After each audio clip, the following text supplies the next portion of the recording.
성경 말씀 보십시다. 성경 말씀에는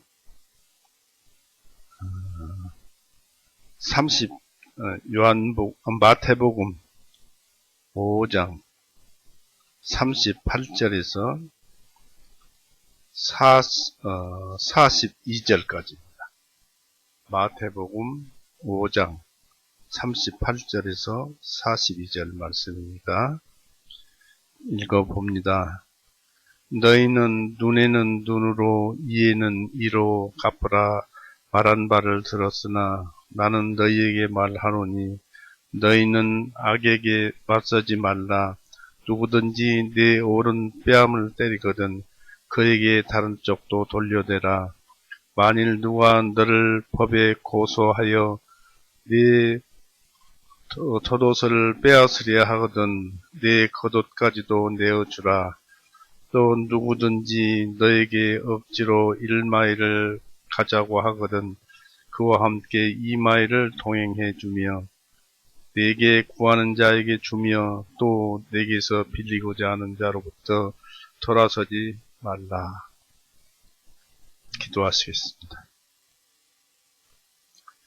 사랑이 많으신 하나님 아버지,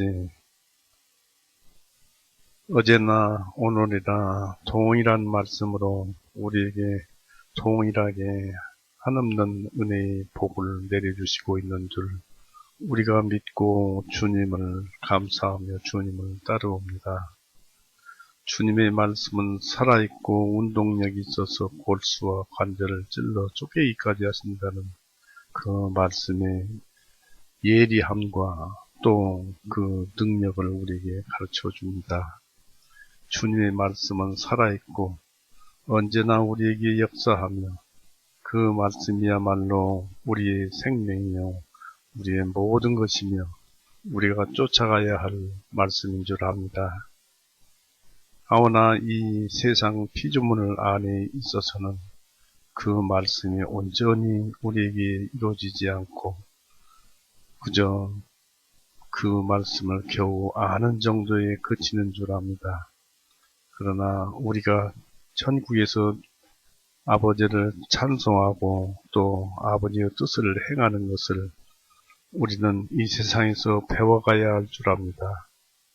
그러므로 주님을 우리가 이 말씀 속에서 찬송하고 또 주님의 뜻을 따르는 우리의 실생활 삶이 뒤따라가야 되는 줄 알아서 주님으로부터 그 능력과 또 그렇게 하게 하여 주시옵소서. 오늘 또 주님의 말씀을 폈습니다. 주님께서만 인도하여 주옵시고 이 말씀이 온전히 우리에게 피가 되고 살이 되는 말씀이 되도록 하여 주시옵소서. 언제나 우리를 사랑하시고 우리를 긍휼히 보셔서 우리 안에 와 계시는 우리 구세주 예수님, 그 예수님의 이름으로 아버지께 기도 올렸사옵나이다. 아멘. 네, 반갑습니다.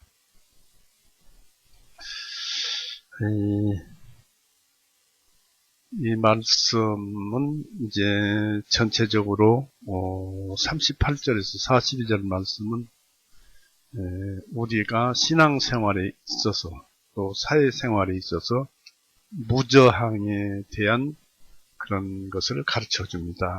무저항에 대해서 가르쳐 주시고 그 앞에 35절에서부터는 아무것도 맹세하지 말라고 그랬습니다.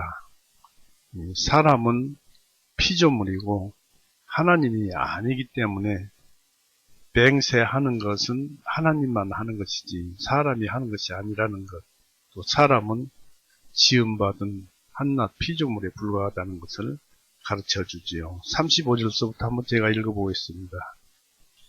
다시 너희는 옛사람들이 말한 바 너는 스스로 거짓 맹세하지 말고 내 맹세를 주님께 지키라 한 것을 들었으나 나는 너희에게 말하노니 결코 맹세하지 말라. 하늘로도 말지니 이는 그것이 하나님의 보좌이기 때문이요 땅으로도 말지니 이는 그것이 하나님의 발판이기 때문이요 예루살렘으로도 말지니 이는 그것이 위대한 왕의 성읍이기 때문이라. 너는 너의 머리를 두고도 맹세하지 말지. 네가 머리카락 하나라도 희거나 검게 할 수 없기 때문이다.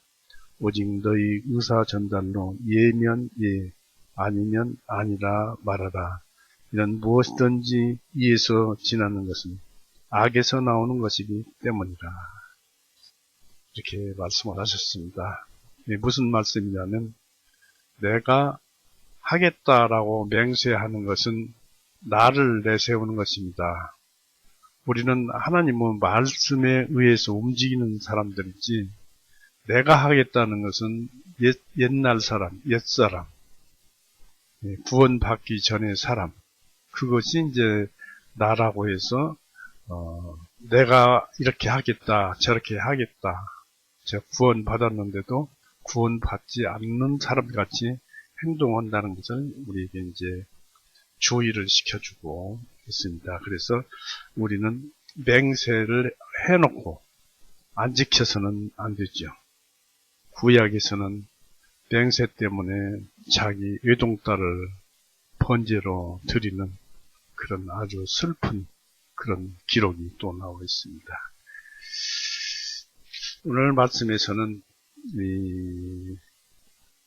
38절에 보니까 너희는 눈에는 눈으로 이에는 이로 갚으라 말한 바를 들었으나 했습니다. 이 본문은 율법에 의한 그 보복이 설명되어 있지만은 어떤 의미에서는 예수님에 의해서 어떤 의미에서는 이 율법이 사랑으로서 폐지되고 있음을 우리는 볼 수 있습니다. 왜냐하면 예수님께서는 구원받은 우리에게 심령에 사랑을 부어주셨고 또 우리가 그 받은 사랑으로 형제 자매를 사랑하고 있습니다. 또 우리는 또 갈라디아서 2장 20절에서 우리는 예수님과 함께 죽었고 이제 우리가 다시 살고 있는 것은 예수 그리스도를 믿는 그 믿음 안에서 사는 것이고 현재 육신 안에 사는 것은 예수님께서 사는 것이다. 즉 예수님이 나를 성전 삼고 살고 있다는 얘기입니다. 그런데 나는 그 예수님을 믿는 믿음 안에서 살고 있는데 그러면 예수님의 말씀에 의해서 따라 살아야 되는데 내가 육신에 살면은 옛날 나가 나오는 것이고 예수님이 육신에 살면은 거듭난 나가 행동하는 거듭난 나가 믿음 안에서 생각하고 행동하는 그런 것이 나옵니다. 그런데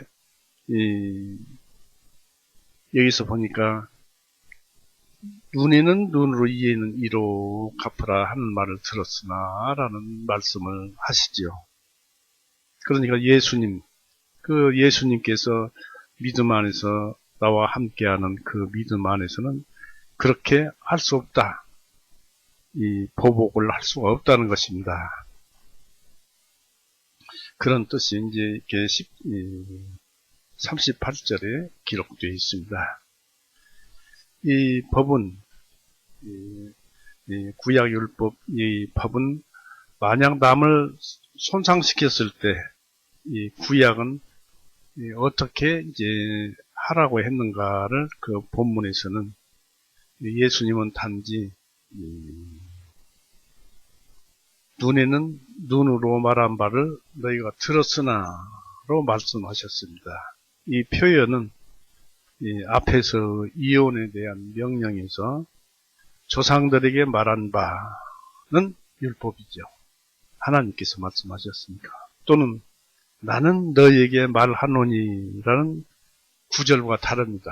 왜냐하면 율법도 예수님께서 말씀하신 것이고 나는 너희에게 말하노니라는 것도 예수님께서 말씀하신 것입니다. 이 말씀은 이제 출애굽기에 이제 21장 24절에 잘 기록되어 있습니다. 그래서 이 율법은 모든 사람이 반드시 지켜야만 하는 그런 교훈은 아니었습니다. 그러나 유대인들은 필요에 따라서 이 법을 율법으로 정당한 것으로 주장을 하였다고 합니다. 눈에는 눈으로, 이는 이로 갚아라는 이런 동일한 구절이 출애굽기 21장 24절에 나오지만은 또 레위기 24장 20절에도 신명기 19장 21절에도 나오고 있습니다.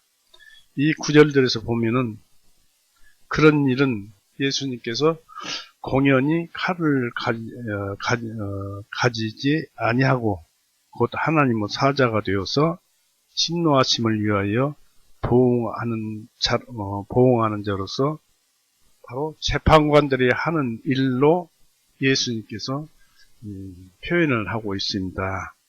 로마서 13장 4절을 보십시오. 즉 재판관들의 일할 거리를 주시기 위해서 그러한 법규를 만드는 것입니다. 로마서 13장 4절.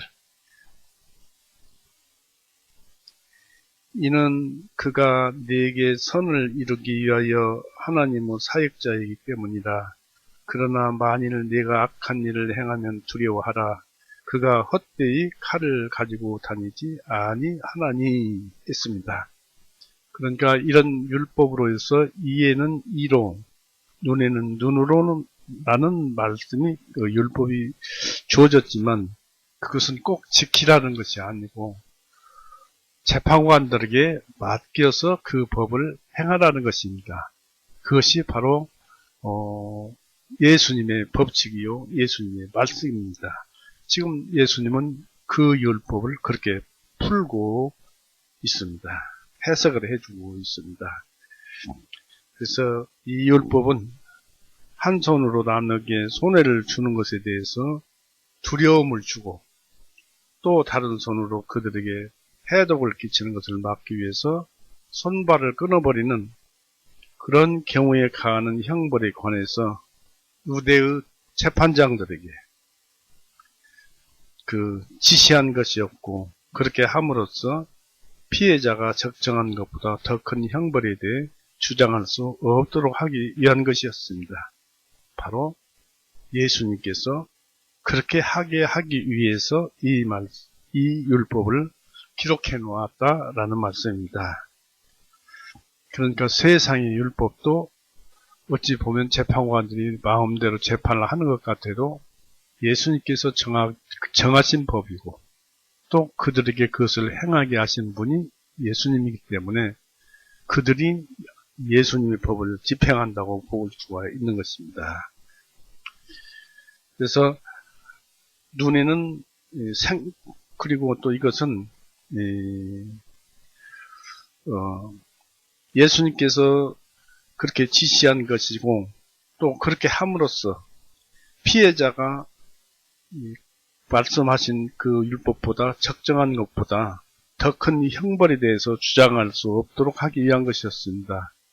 예를 들어서 그것은 눈에는 생명, 이에는 손발이 아니고 피해에 대한 비유를 말하는 것입니다. 눈에는 눈, 손에는 상해에는 상해, 비유를 말하는 것이죠. 그리고 이런 피해의 경우에는 금전으로 보상될 수 있다고 암시되어 있습니다. 민수기 25장 30절 보세요.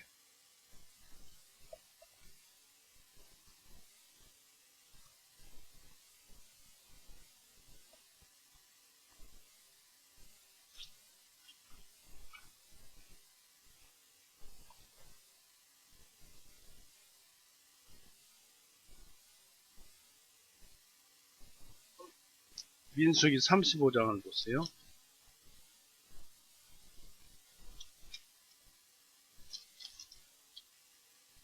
민수기 35장 30절에서 31절을 보시겠습니다. 민수기 35장이요. 30절 봅니다. 누구든지 사람을 죽인 자는 그 살인자를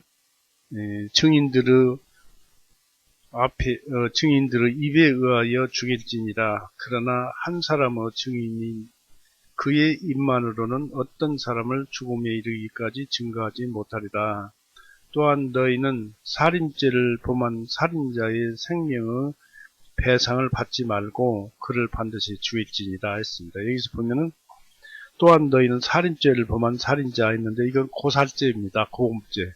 고의적으로 사람을 죽인다든지 어떤 이득을 취하기 위해서 사람을 죽이는 그 죄를 말합니다. 그러니까 그런 살인죄를 범한 살인자의 생명의 배상은 받지 말고 그를 반드시 죽일지니라 했습니다. 그리고 또 32절에도 너희는 자기의 도피성업에 도피한 사람을 위해 배상을 받지 말지니 라고 했습니다.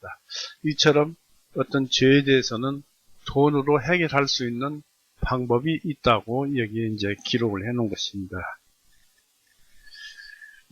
이 살인죄는 고범죄죠. 속전을 받지 말라는 것이죠. 그래서 이런 법이 있는 것을 보면은 손, 발을 자를 자들을 위해서 금전상의 이해가 허용된 것으로 보여집니다.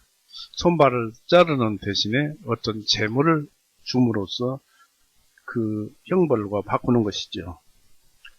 그러나 세상에서 가장 동정심이 없었던 그 바리새인들은, 냉정한 바리새인들은 이 보복은 사사로이 그들 자신에 의해서도 시행되어야 한다는 것과 가해자를 용서하거나 배상을 받아들이는 일은 있을 수 없다고 주장했다고 합니다.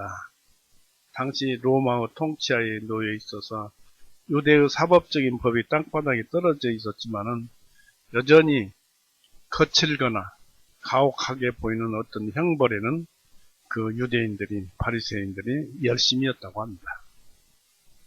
지금까지도 땅에 선하고 건전한 법을 따라서 악행자의 두려움과 억압받는 자의 변호를 위해 공의의 검을 사용하는 것은 통치자에 대한 명령으로서, 하나님의 명령으로서 유용하게 사용되고 있습니다.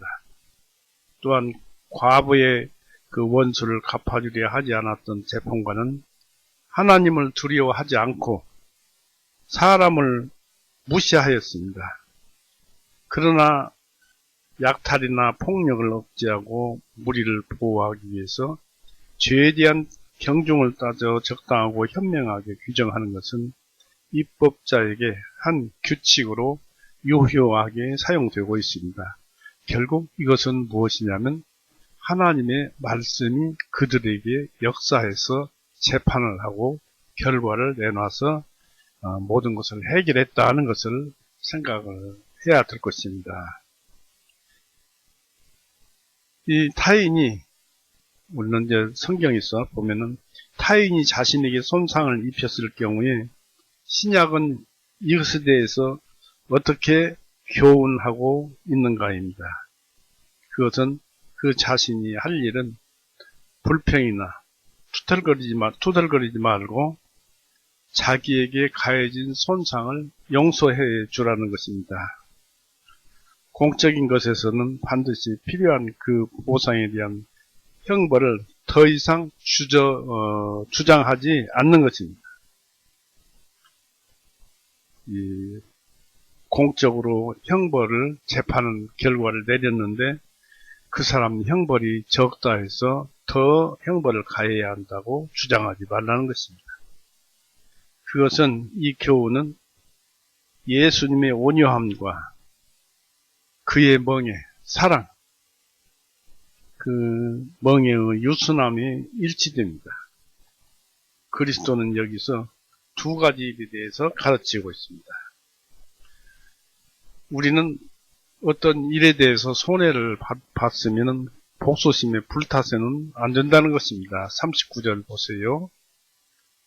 나는 너희에게 말하노니 너희는 악에게 맞서지 말라. 누구든지 내 오른 뺨을 때리거든 그에게 다른 쪽도 돌려대라. 아주 많이 들었던 말씀일 것입니다. 그리고 이것을 실천하는 사람은 잘 보지를 못했어요. 오른 뺨을 때렸으면 왼편 뺨을 대줘야 하는데 그럴 사람이 누가 있습니까? 맞고 나서 화를 내고 그 사람이 불평하고 그러는 것이죠. 그러나 그리스도인들은 그러지 말자는 것입니다. 왜냐하면 이 성경에서 말씀하셨고 이 육신은 예수님의 것이고 그런데 이 육신을 내 것이냐 내가 그리고 내 육신은 죽어버렸고 예수님 것이 되었고 그런데 이 예수님의 몸을 내 것이냐 내가 화를 내고 해서는 안 된다는 것입니다. 여기에서 나는 너희에게 말하노니 악한 자에게 맞서지 말라는 것입니다. 즉 너희에게 손상을 입히는 악한 자를 대적하지 말라는 뜻이 들어있는 것입니다. 이 말씀에는 우리에게 악한 공격을 해오는 것에 대해서 반항하는 것을 일반적이고도 명백하게 금지시키고 있습니다. 왜냐하면 우리의 그리스도인의 원수 갚는 것이 누구에게 있어요? 하나님께 있어요. 이 몸의 주인은 예수님이시거든요. 성전 삼고 우리 안에 와 계십니다. 성령님도 계시고 우리 안에 어떻게 와 계십니까? 사랑으로 와 계시고 이 죄 없다고 하시는 그 평화로 와 계시고 용서로 와 계시고 사랑으로 와 계시고 그 무엇입니까? 전부 예수님의 인격이요 인품이지 않습니까? 그렇게 와 계십니다. 그래서 우리 안에 와 계시기 때문에 우리를 해를 끼치면은 그 원수를 갚는 것은 하나님께 있는 것입니다. 사무엘상 몇 구절 찾아보겠습니다. 사무엘상 17절 보세요.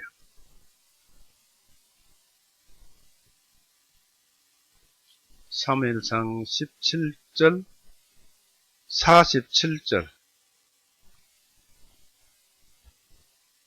사무엘상 17장 47절에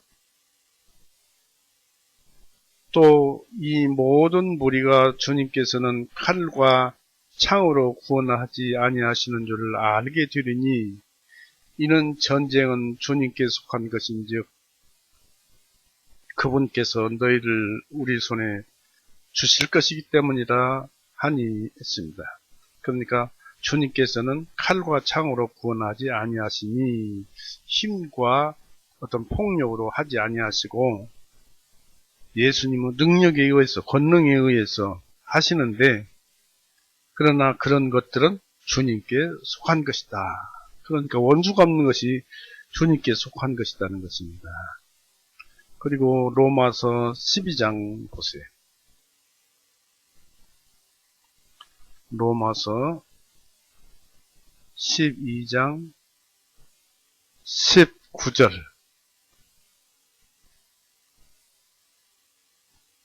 찾았죠? 로마서 12장 19절 사랑하는 자들아 너희 스스로 원수를 갚지 말고 도리어 진노하심에 맡기라. 하나님께 맡기라는 얘기죠. 너희 스스로 원수를 갚지 말고 도리어 진노하심에 맡기라. 기록된 바 주가 말하노니 원수 갚는 것은 나의 일이니 내가 갚으리라 하셨느니라고 했습니다. 그래서 우리는 우리가 원수를 갚을 것이 없다는 것입니다. 네, 나는 죽었으니까요. 이 옛사람이 이미 죽어 있으니까. 예수님을 믿음으로 인해서 예수님은 골고다에서 피 흘리고 죽으실 때 저도 이미 2000년 전에 태어나기도 전에 저는 덩달아 죽었어요. 믿음으로 인해서 같이 죽었습니다. 그 다음에 이제 신명기 32장 보십시오.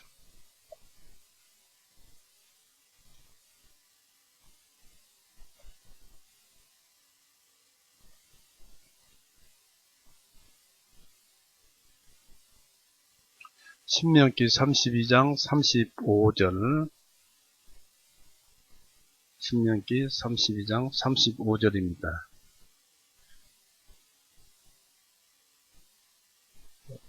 35절에 복수와 보응이 내게 속해 있나니 그들의 발은 정해진 때에 실족하리라.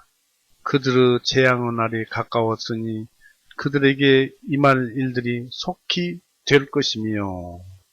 그러니까 우리는 우리에게 해를 가하는 사람들에게 대해서 원수를 갚지 말고 그 일을 주님께 맡겨라는 것입니다.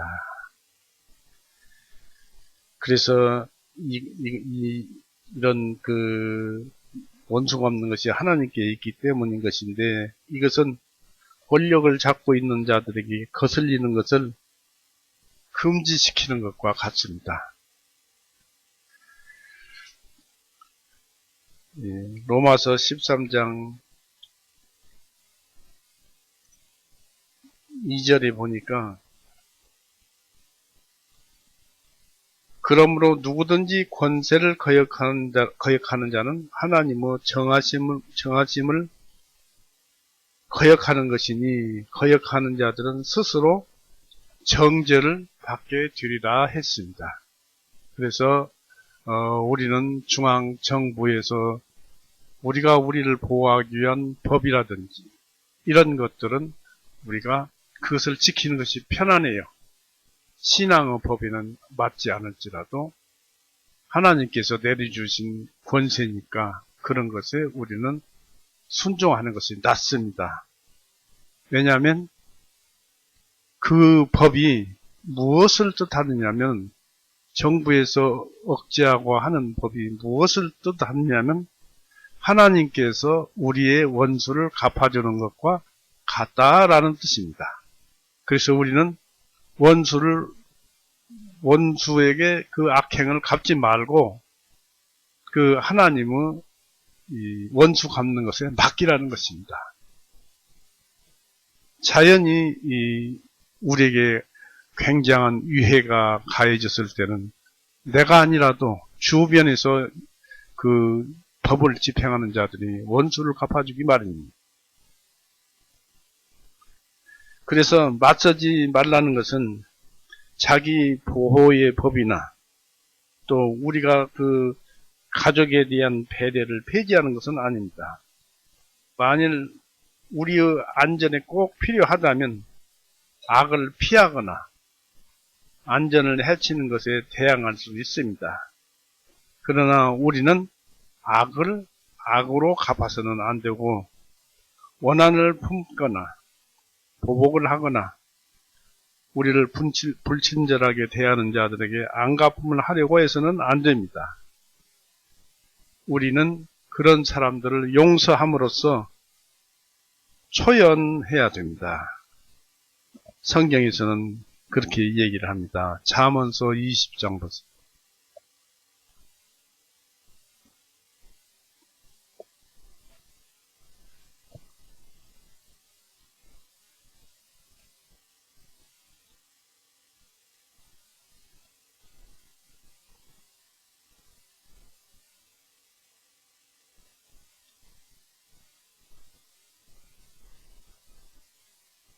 잠언서 20장 22절 보세요.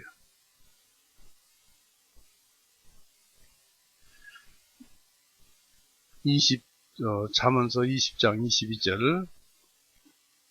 너는 내가 악을 갚겠노라 말하지 말고 오직 주님을 기다리라. 그리하면 그분께서 너를 구원하시리라 하였습니다. 그리고 잠언서 24장 29절 보세요.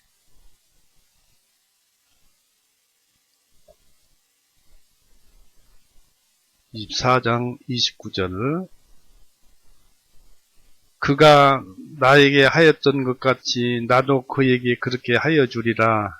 그가 행한 대로 나도 그 사람에게 갚아주겠다고 너는 말하지 말라고 하나님은 말씀하십니다.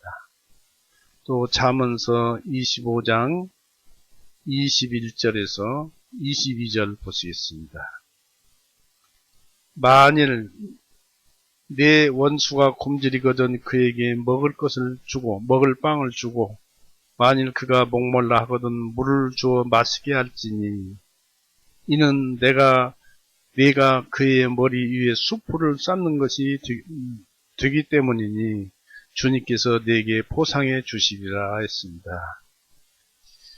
원수가 굶주리거든 먹을 빵도 주고 먹을 물도 주라고 하면서 그것이 그 사람의 머리 위에 숯불을 쌓는 것이나 마찬가지다라는 얘기입니다. 당시에는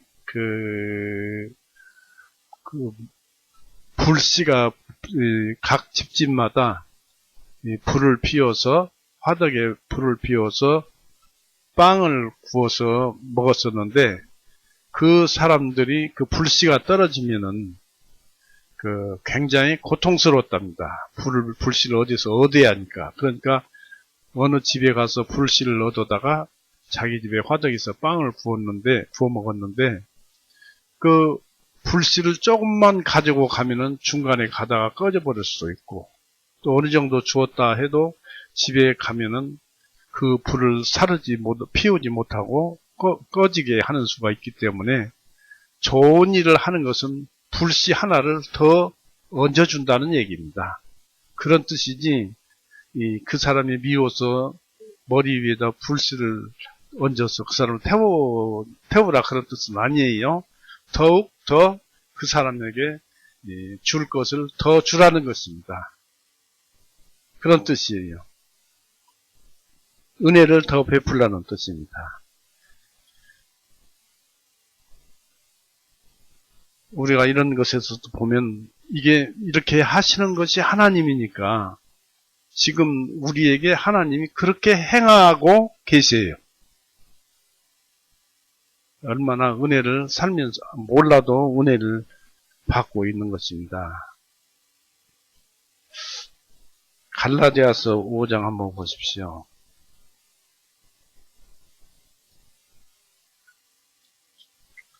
갈라디아서 5장 14절, 15절.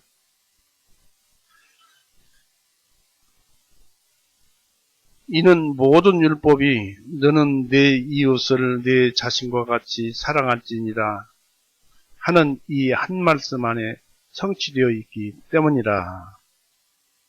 우리는 사랑을 할 때 그 사랑을 내가 나를 사랑하면 그건 사랑이 아니에요. 누군가 사랑은 상대가 있어야 합니다. 때문에 너는 내 이웃을 내 자신과 같이 사랑할지니라. 이게 이제 그 속에 사랑이 꼽히는 것이죠. 이 한 말씀 안에 성취되어 있기 때문이라 했습니다. 이 모든 율법이 그렇다는 얘기입니다. 즉 율법의 목적은 사랑이라는 것입니다. 이것 해라 저것 해라 이것 이렇게 하시오 저렇게 하시오는 사랑을 표현해서 드러내라는 그런 뜻입니다. 목적이 사랑입니다. 그래서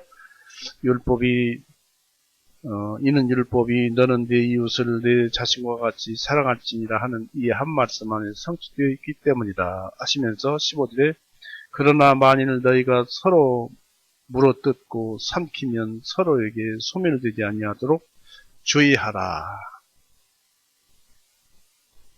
어떤 해를 가한다고 또 거기에 대들어서 같이 싸우고 하면은 결국 둘이 다 피차에 망하고 만다는 것을 말씀하고 있죠. 서로 물어뜯고 삼키면 서로에게 소멸되기 때문에 소멸되지 않도록 싸우지 말라는 것입니다. 그러니까 남이 나에게 해를 가했어도 참으라는 것입니다.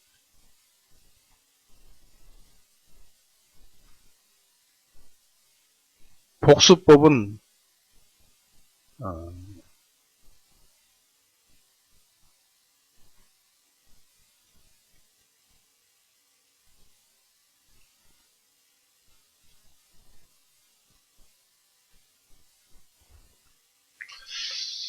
이 복수하는 법은 사랑의 법과 일치되어야 합니다. 복수법과 사랑의 법이 같아야 돼요. 무게가 같아야 합니다. 만일 누가 우리를 상하게 한다면 이것을 갚는 것은 우리가 아니라 하나님이십니다. 우리는 하나님의 진노하심에 모든 것을 맡겨야 합니다. 하나님께서 다 해주시니까요. 말씀이 그렇게 해주시니까요. 때로는 대리자의 손을 통해서 화평을 도모하는 경우도 있습니다. 우리가 형제와 더불어 싸울 때 상대가 먼저 시작했다고, 상대가 나에게 먼저 손을 대고 주먹을 휘둘러서 싸움을 먼저 시작했다고 말하는 것이 우리의 잘못을 정당화시키는 것은 되지 못할 것이라는 것입니다. 싸움이 일어나면은. 왜냐하면 그 싸움, 그 다툼을 일으키는 것은 우리가 두 번째로 타격을 했기 때문에 그렇습니다. 싸움이 일어나는 것은 상대가 나를 타격을 했고 처음에 거기서 그냥 그쳤으면 좋은데 내가 타격을 가하니까 또 치고받고가 되는 거예요. 그래 물고 뜯고 싸워서 피차에 망하는 것이죠.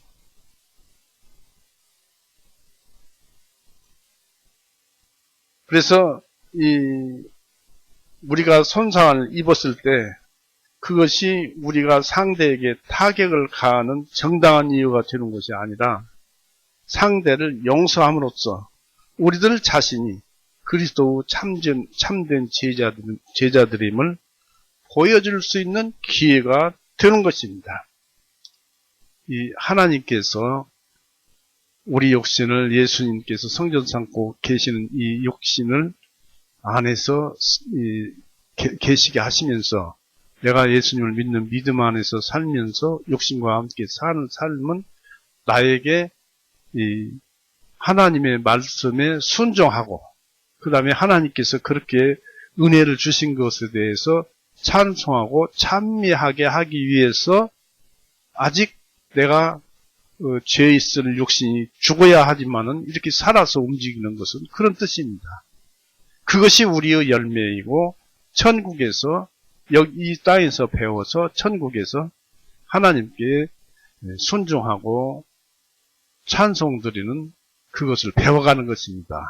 그렇기 때문에 우리는 참고 상대를 용서함으로써 예수님께서 구원해 주신 그 구원을 드러내 보임으로써 그 사람이 어떤 영향을 받도록 하는 것이 우리에게는 참 좋은 기회가 되고 하나님으로부터 칭찬을 받는 것입니다.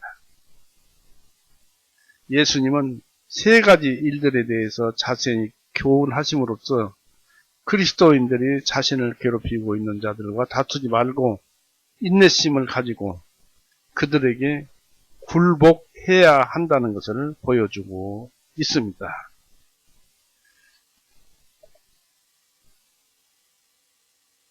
참 그렇습니다. 만약에 형제라면 잠언서 18장 19절 한번 보십시오.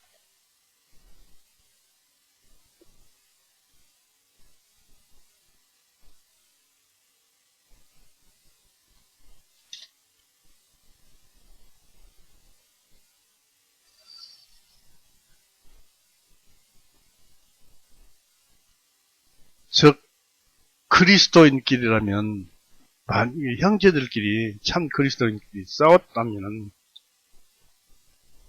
이게 문제입니다. 19절 보십시오. 이게 사실이에요. 성난 형제는 그리스도인끼리는 성난 그리스도인끼리 형제자매끼리 싸웠어요. 그래서 성난 형제는 견고한 성읍보다 정복하기가 더 어려우니 그들의 다툼은 성과 그 빗장과 같도다 했습니다. 세상 사람은 서로 싸우다가도 막걸리 한 잔 먹고 얘기하고 대화하고 차 한 잔 먹고 어쩌고 하면은 그냥 풀어져서 예전같이 다시 친하게 삽니다. 그러나 그리스도인들은 소용없어요. 돈을 갖다 줘도 소용없고 무엇을 대접을 해도 소용없고 한번 그리스도인들은 감정이 상하면은 자기 신앙과 결부가 되어서 완전히 틀어져 버립니다. 그래서 그런 말씀 있잖아요. 형제 하나를 잃는 것은 그 깊은 물 속에 그 빠지는 그런 표현을 잘 읽들 못하겠습니다만 성경에 그런 것들이 기록되어 있습니다. 그래서 형제끼리는 절대 싸우지 말아야 합니다. 어떠한 것이라도. 저도 많이 싸워 보았고 또 형제들에게 또 목사들에게 또 미움을 많이 받았고 그러면 먼저 감정의 그 문이 닫혀요. 감정의 문이 닫히고 정이 나가더라네요. 그렇다고 해서 그 사람을 죄를 용서하지 못했느냐 하면 용서는 했는데 그 사람에 대해서 사랑이 안 나가더라 이런 얘기입니다. 그저 사무적이죠. 그래서 그것에 대해서 많은 연구를 하고 성경책을 봤습니다만은 그건 또 다음에 상세히 말씀을 드릴 것입니다만은 서로 간에 자백을 하고 자복을 하고 화해를 하기 전까지는 그 감정이 풀어지지 않습니다. 그래서 형제들은 절대 다툼이나 싸워서는 안 되는 것입니다. 그래서 인내심을 가지고 우리는 형제들이 우리를 괴롭히더라도 인내심을 가지려고 그들에게 굴복해야 한다는 것을 가르쳐 줍니다. 이 뺨을 때린다는 것은 내 몸에 손상을 입히는 행위입니다. 누구든지 내 오른뺨을 때리거든 다시 말해서 때릴 뿐만 아니라 모멸과 맹대를 하거든 했습니다.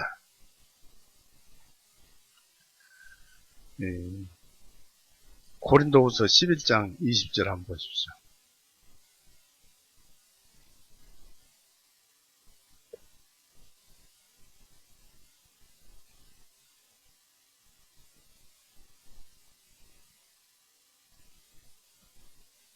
고린도후서 11장 20절에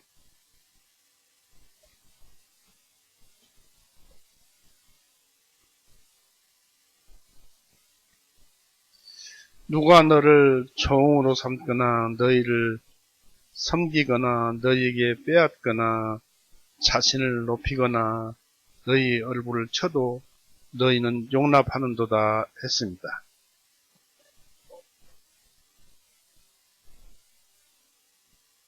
여기 계속 읽어봐야 되겠습니다만은 18절서부터 보겠습니다. 이는 많은 사람이 욕심을 따라 자랑하기 때문이니 나도 또한 자랑하겠노라. 이는 너희가 스스로 지혜롭다 하면서 어리석은 자들을 기꺼이 용납하기 때문이로다. 누가 너를 종으로 삼거나 너희를 삼키거나 너희에게 빼앗거나 자신을 높이거나 너희 얼굴을 쳐도 너희가 용납하는도다. 즉 참 그리스도인이 아니고 거짓 사도들에게 종이 되면은 그렇더라 그런 얘기입니다. 이렇게 거짓 선생이나 거짓 가르치는 자들에게 설사 뺨을 맞더라도 참고 있어야 한다는 얘기입니다. 주님의 뜻은 만일 사람이 분노와 조소로 너를 학대한다면 왼편도 돌려대라는 것입니다. 즉 상대에 대해서 어떤 그 상처를 입었으면 그 상해에 그 상처에 대해서 복수하는 대신에 다른 편을 준비하라는 것입니다. 그리고 끝까지 인내하라는 것입니다. 참으라. 상대가 때리는 것처럼 지지 않고 반격하지 말아라는 것입니다. 그리고 상대를 거스르지 말라. 만일 이 대중들 또는 공공 화평을 위해서 그가 행동을 삼가하도록 서약시키는 것이 반드시 필요하다면 그것을 통치자에게 맡겨라, 재판관에게 맡겨라 하는 것입니다. 그러나 내 편에서는 그것을 지나가 버리거나 더 이상 유념하지 않는 것이 대개 가장 현명한 방법이 될 것이다 라는 것입니다. 뼈가 부러지거나 큰 손상을 입지 않았다면 그것을 용서하고 잊어버리라는 것입니다. 편안하게, 마음 편안하게. 만일 교만한 바보가 너를 나쁘게 생각하거나 비웃는다면 모든 현명한 사람들은 그것을 인해서 너를 그리스도 추종자로 높게 생각하고 존경을 하게 될 것이다 라고 주님은 말씀하실 것이라는 것입니다. 예수님은 이스라엘의 심판자였으나 당신은 뺨을 쳤던 자에게 반격하지 않았습니다. 그것은 우리가 행해야 할 일입니다.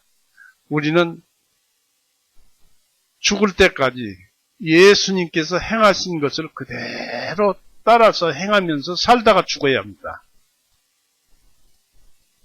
예수님이 그 뺨을 쳤어도 수염을 잡아 뽑았어도 아무 불만이 없었던 것은 예수님이 죄에 대해서 죽었기 때문에 그런 것입니다.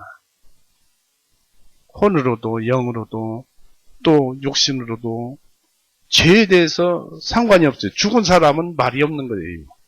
시체의 말을 걸어도 말이 없습니다. 아무리 때리고 그 주먹질을 해도 시체는 말이 없습니다. 우리가 그런 사람같이 남들이 우리에게 피해를 준다 해도 예수님처럼 그렇게 대적을 하지 말아야 합니다. 예수님처럼. 그래서 예수님 본을 받고 예수님을 닮아가야 되는 겁니다. 마태복음 27장 보세요.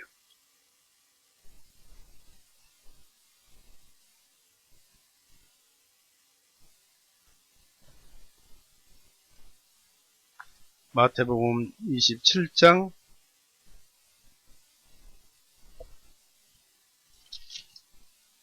30절을 보세요.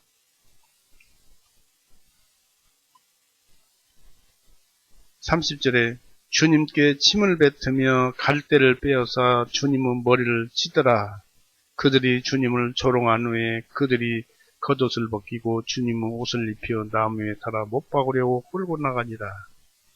여기에 대해서 주님은 아무 반항도 없고 이 말씀대로 무저항입니다. 왜냐하면 죽을 목숨이고 죽은 목숨이니까. 우리가 그렇게 살아야 됩니다. 그리스도인들. 그것이 힘들지만은 그렇게 하려고 노력을 하고 살면 하나님께서 그렇게 살 수 있도록 권능을 주셔요. 능력과 힘을.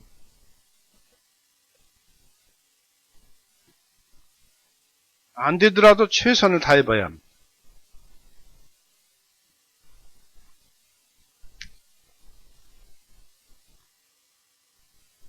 미가서 한번 보십시오.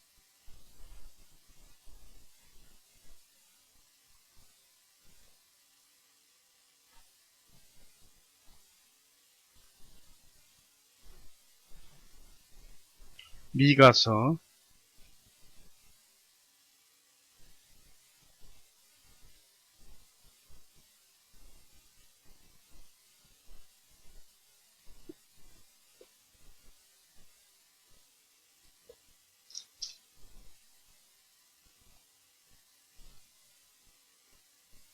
페이지 수는 1081페이지입니다. 미가서 5장 1절 보세요.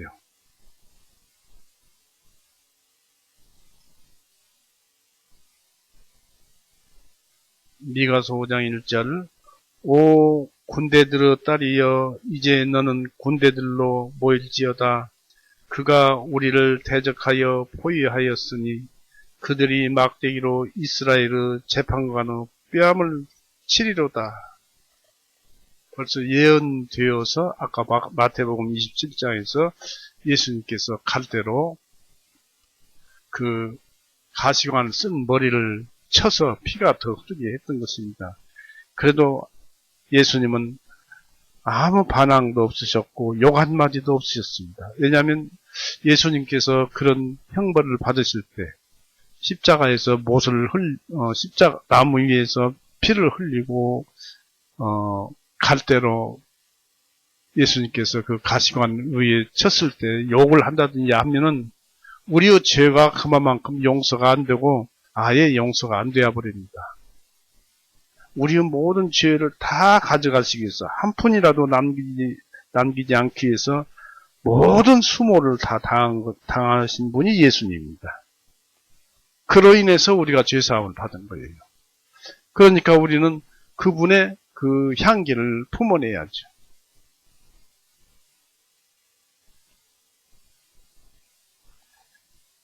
다른 사람들이 나쁜 생각을 가지고 예전에 우리에게 행했던 것 같은 모욕을 다시 행해서 모욕을 주었다면은 그것은 사실상 우리가 한번 뺨을 맞았는데 다른 뺨을 돌려대 주는 것이 될 것입니다. 상대가 두 번을 가해가 오더라도 참으라는 것이죠. 오른뺨을 때리거든 왼뺨을 돌려대서 이렇게 또 맞는다면 두 번 맞는 것 아니겠습니까?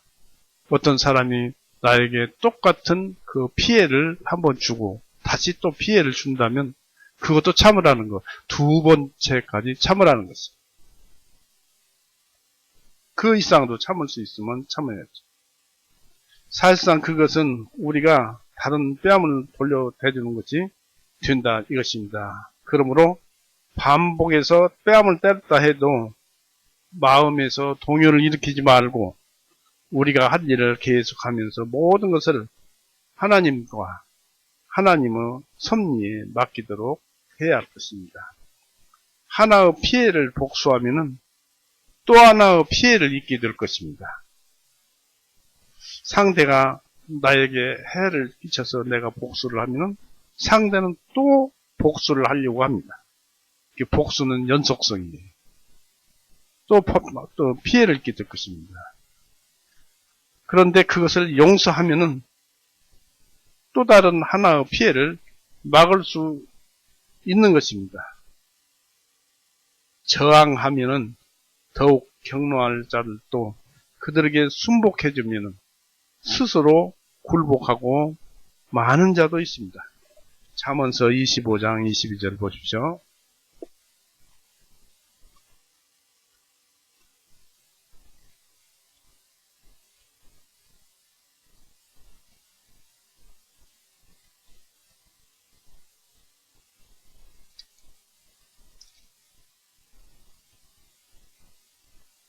잠언서 25장 22절. 아까 읽어보았던 말씀인데요. 노마서에서도 나오고요.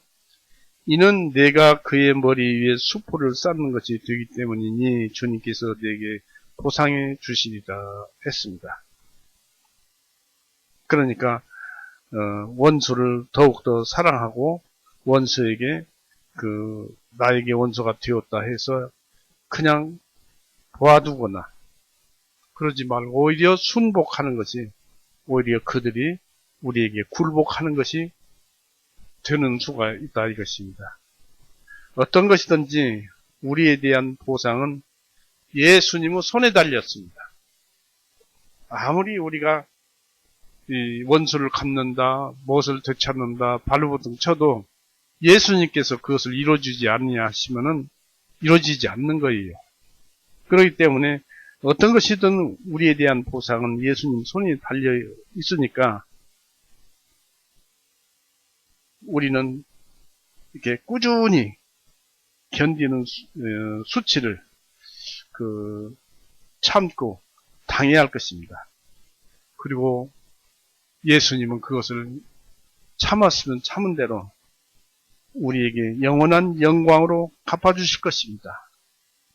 그렇게 우리가 괴롭게 사는 것이 이 세상에서 열매를 맺는 길입니다. 비록 그것이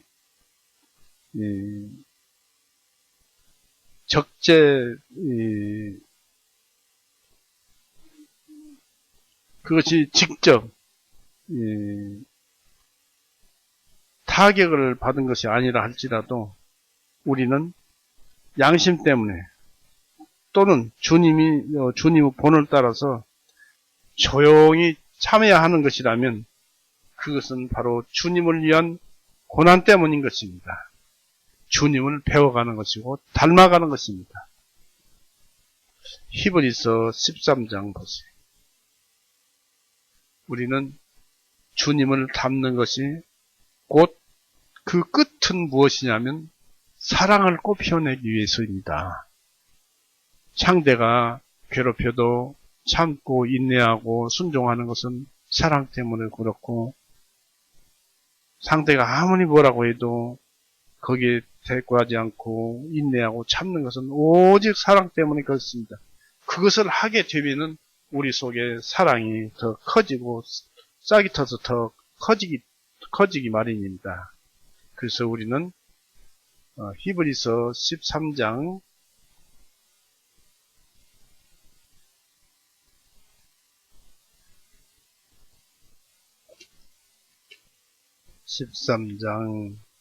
12절에서부터 읽어볼게요. 12절, 13절, 14절을 볼 것입니다. 히브리서 13장 12절. 이러므로 예수님께서도 자기 자신의 피로 그 백성을 거룩하게 하시려고 성문 밖에서 고난을 당하셨느니라.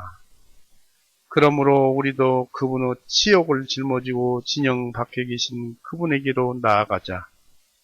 이는 여기에는 우리에게 영구한 도성이 없고 오히려 우리는 장차 임할 도성을 찾고 있기 때문이다. 그 도성은 사랑이 있는 곳입니다. 바로 천국이죠. 우리가 많은 것을 참고 인내하고 사는 것은 우리 마음속에 사랑을 키우는 것입니다. 사랑을 자라게 하는 것입니다. 왜냐하면 천국에서 그 사랑을 하기 위해서입니다.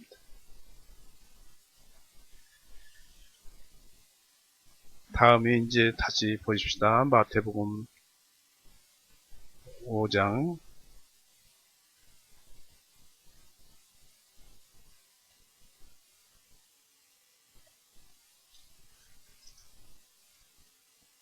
마태복음 5장 보시면은 40절. 만일 누가 너를 법에 고소하여 네 겉옷을 빼앗으려고 하거든 네 겉옷까지 내어주라 했습니다. 이 속옷의 손실은 재물을 손상시키는 행위입니다. 참 그것은 어려운 경우입니다.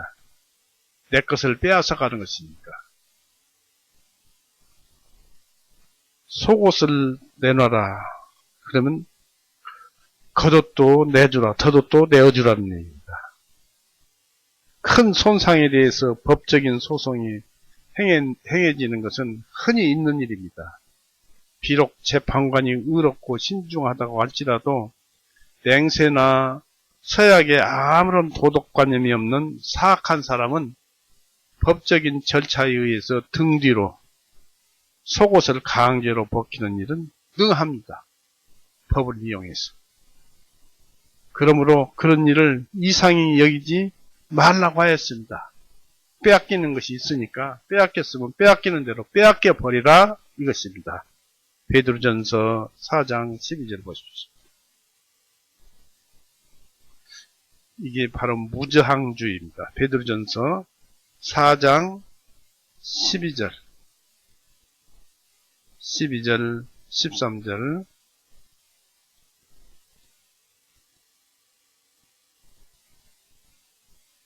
참 이렇게 살고 싶어요. 성경 말씀대로. 4장 12절, 13절. 살아가는 자들아 너희를 단련시키려고 오는 불같은 시험에 관하여 이상한 일이 너희에게 일어난 것 같이 이상히 여기지 말고 오직 다만 너희가 그리스도 고난들에 참여하는 자들이 된 것으로 오히려 기뻐하라. 이것은 그분의 영광이 나타날 때에 너희로 하여금 넘치는 기쁨으로 즐거워하게 하려 합니다. 사랑이 크면은 기쁘고 즐거운 거예요. 우리에게 사랑을 키워주기 위해 하신 일입니다. 이상히 여기지 말라고 했습니다. 그러나 이런 경우에는 보복의 방법에 의해서 소송하는 것보다는 또는 소송장을 제출하는 것보다는 또는 그 확실한 옳음을 변명하려고 끝까지 버티는 것보다는 또는 차라리 그러기보다는 겉옷까지도 속옷을 달라고 하면 겉옷까지도 상대에게 주어버리라는 것입니다. 그렇게 주님은 말씀하셨어요. 만일 그 사건이 우리의 가족들에게 두드러지게 손상을 입히지도 않고 손실된 것이 작은 것이라면 평화를 위해서 상대에게 순종하고 주어버리는 것이 좋다. 빼앗기는 것이 좋다는 것입니다. 법적 소송에 의해서 그것을 찾는데 소요되는 비용보다도 오히려 차라리 또 그 시간보다도 소비되는 비용이나 시간보다도 다른 겉옷을 사는 편이 비용이 적게 들 것이다 이것입니다. 재판은 재물로 판단하는 거예요. 돈 있는 사람이 이겨요. 아무리 잘못했어도 변호사 사고 또 소송하고 또 소송하고 하다 보면은 뒤집어지는 수가 있습니다.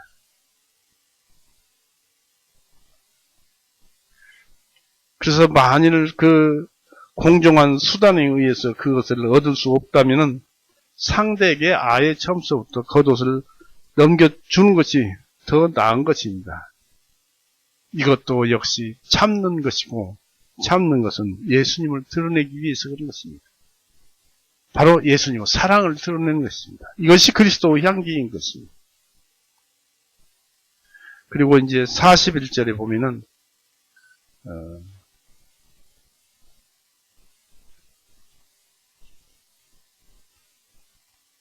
마태복음 5장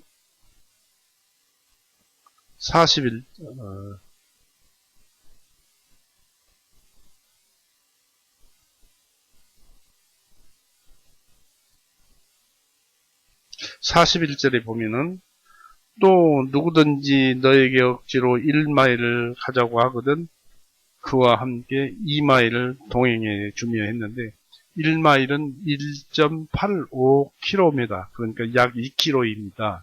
그러니까 우리나라 거리로 따지면은 대충 5리입니다. 그래서 개혁성경에는 누구든지 너희에게 억지로 5리를 가고자 하거든 그와 함께 10리를 동행해 주며 그렇게 이제 기록되어 있습니다. 같은 뜻입니다. 그래서 누구든지 너로 5리를 가자고 하거든 또는 그를 위해서 심부름을 가게 하거든 또는 시중 들게 하거든 그런 일을 꺼려하지 말고 그와 다투는 것보다는 오히려 심리를 동행하라는 것입니다. 혹 내가 강제로 그 일을 하도록 강요받지 않았다면 내가 그 일을 하려고 했는데 나에게 그 일을 강요함으로 싫어한다고 하지 말고 오히려 네가 강요했기 때문에 그냥 나는 내 말에 순종해서 그 일을 하려고 한다. 왜냐하면 그렇게 하지 않으면 다툼이 일어날 것이기 때문입니다. 그래서 자신의 교만과 보복의 정욕을 만족시키는 것보다는 사랑으로서 또는 그를 원하는 것을 들어줌으로써 사랑을 드러내고 그를 사랑하는 것이 훨씬 낫다 이것입니다. 누가복음 9장 한번 보십시오.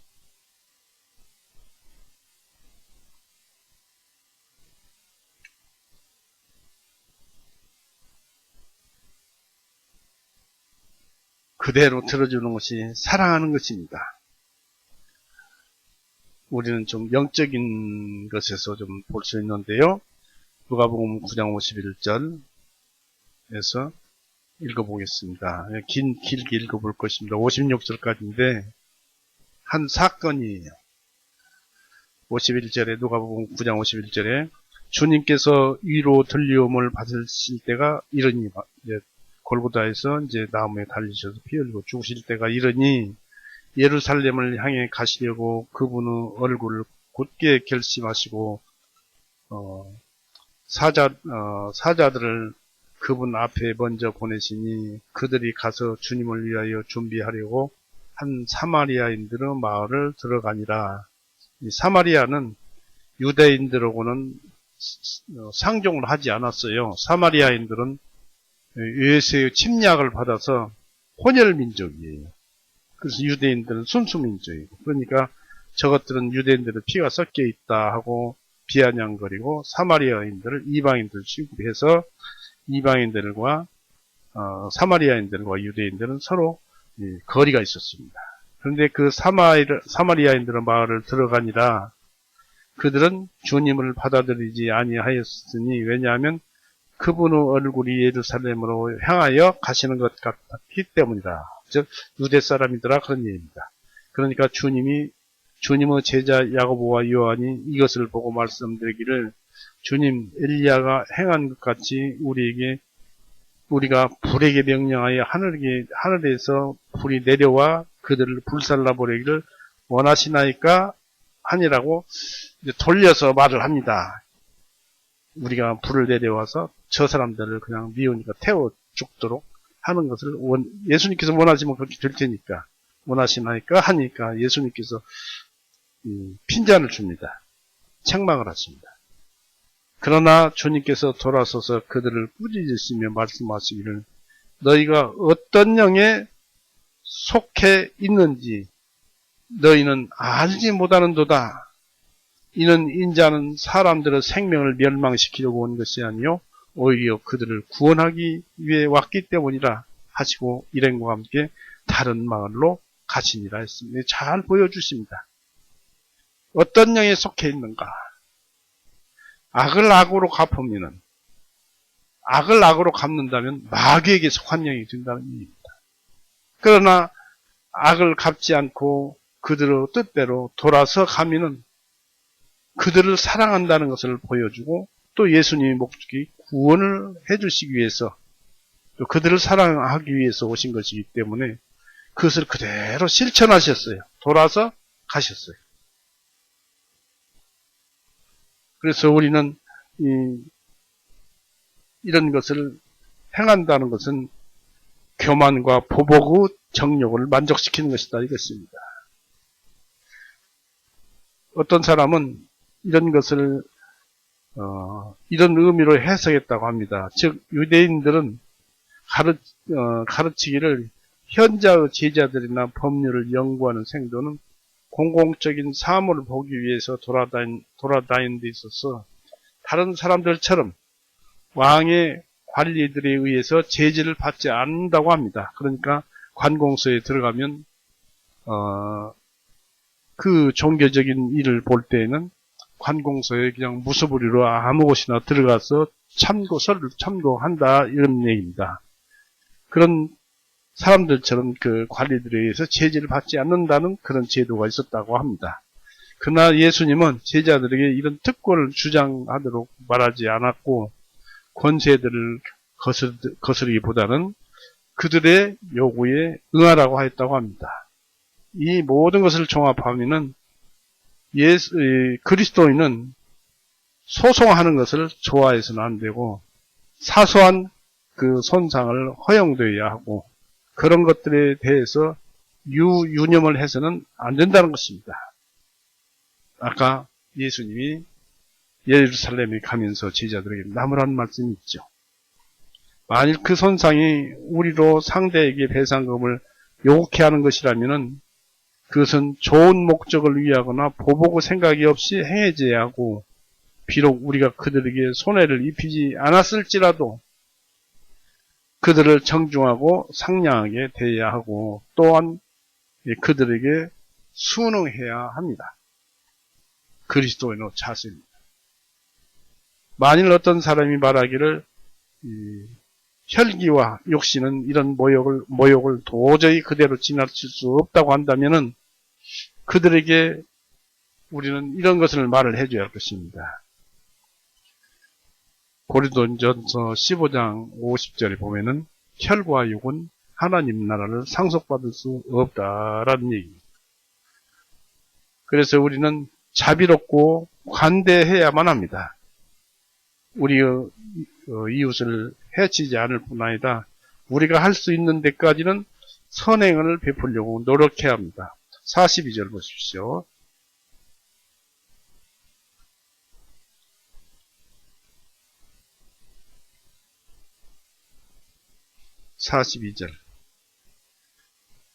내게 구하는 자에게 주며 또 내게서 빌리고자 하는 자로부터 돌아서지 말라.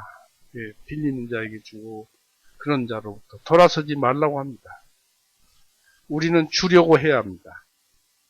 내게 구하는 자에게 주라. 만일 내가 할 수 있는 능력을 가지고 있다면 가난한 자의 요구를 너에게 또는 너에게 구제할 수 있는 기회를 제공하는 것으로 여기라는 것입니다. 참된 자선의 대상이 나타났다면 즉시 베풀어야 합니다. 7몫을 주어라 또는 8몫을 주어라 하는 말씀도 있습니다. 그러나 우리의 자선은 공의 곧 분별 있게 행해져야 합니다. 아무렇게나 주어지는 것이 아닙니다. 시편 112편 나옵니다.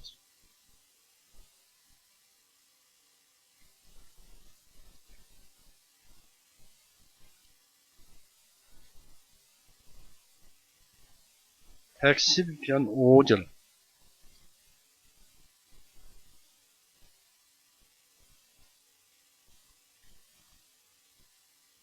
선한 사람은 은총을 베풀고 빌려주나니 그가 자기 일들을 신중히 이끌어 가리로다. 참으로 그가 영원토록 흔들리지 아니하리니 의인은 영원히 기억되리로다. 그래서 여기서 보면 은총을 베풀고 빌려주는데 신중히 이끌어 간다는 말씀이 있습니다. 이렇게 시편 말씀처럼 행함으로써 꼭 받아야만 하는 필요한 사람들에게 도와줄 것을 오히려 게으르고 무가치한 자에게 주어지지 않도록 신중해야 합니다. 하나님께서 우리에게 말씀하시기를 구하라 그러면 너에게 주실 것이다 하신 말씀을 우리의 가난한 형제들에게 말을 해야 합니다. 하나님은 믿지 않는 자들에게도 그 사람이 하나님께 구하면 도와주십니다.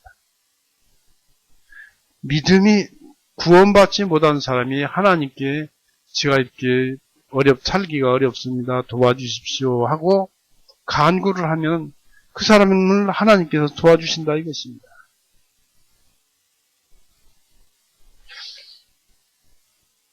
하나님을 실험해보지 않고 시험한다 하지 말고 진실을 한번 믿지 않는 자들에게 그렇게 간구, 기도하라고 한번 해보십시오. 그러면 은혜를 받을 것입니다. 우리는 빌려주려고 해야 합니다. 이것은 때로 주는 것만큼의 큰 자선일입니다. 단지 그들은 현재의 급박한 사정에서 구출해 줄 뿐만 아니라 빌리는 자에게는 어떤 그 배려와 직업과 정직을 베푸는 것입니다. 그러므로 빌리는 자가 너에게 먹을 것이나 장사할 것을 위해서 빌리는 각자에게 돌이키지 말라고 하십니다. 가난한 다른 사람들이 너에게 이런 요구를 하는 것을 알았을 때 너는 그들을 피하지 말라. 또한 그들을 떨쳐버리려고 구차한 변명을 늘어놓으려고 하지 말라. 빌리려는 자에게 만나기 쉽도록 접근을 해라. 그가 수줍어하고 그의 처지를 알리거나 호의를 구하지 않는다 해도 너는 그의 필요와 요구를 알고서 그에게 친절을 베풀어라 이겠습니다. 이거 어떤 사람만 할 수 있어요? 구원받은 그리스도인만 할 수 있어요. 왜냐하면 그 사람 안에 사랑이 있기 때문에 그렇게 하는 것입니다. 이와 같이 앞장서는 것은 빌려주려고 앞장서는 것은 우리에게 합당합니다. 왜냐하면 우리가 부르기 전에 하나님께서는 우리를 경청하시고 또 하나님의 선과 자비하심으로 우리를 축복으로 이끄시기 때문입니다. 이렇게 하나님께서는 모든 섭리 가운데서 은혜를 베풀어 주시고 우리에게 사랑을 가르쳐 주시려고 노심초사라기보다는 모든 일이 우리에게 사랑을 키워주기 위해서 하나님은 오히려 우리에게 도와주고 남이 나에게 해코지할 때 무저항으로 저항하지 말고 순종하고 그러라고 합니다. 그래서 여기서 물론 뱀처럼 지혜롭고 비둘기처럼 순결하는 그런 말씀도 있습니다만은 그것도 역시 사랑을 베푸는데 소용이 되는 말씀입니다. 오늘은 이렇게 해서 오늘 말씀을 마칠까 합니다. 기도하시겠습니다.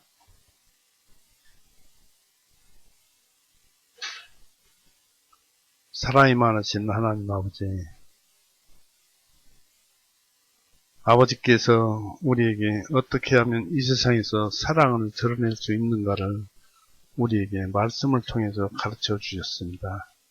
또한 예수님을 본보기로 해서 우리에게 가르쳐 주셨습니다. 이것을 들었고 또 배웠습니다. 온전히 이 말씀대로 다 행하지 못한다 해도 주님 조금이라도 행하게 해 주시었고 될 수 있으면 많이 행하게 해 주셔서 우리 마음에 사랑을 더욱 얻을 수 있도록 하게 하여 주시옵소서. 주님은 전지전능하신 분이시요 우리의 모든 것 중에 모든 분이십니다. 우리를 더욱 사랑하여 주시옵소서.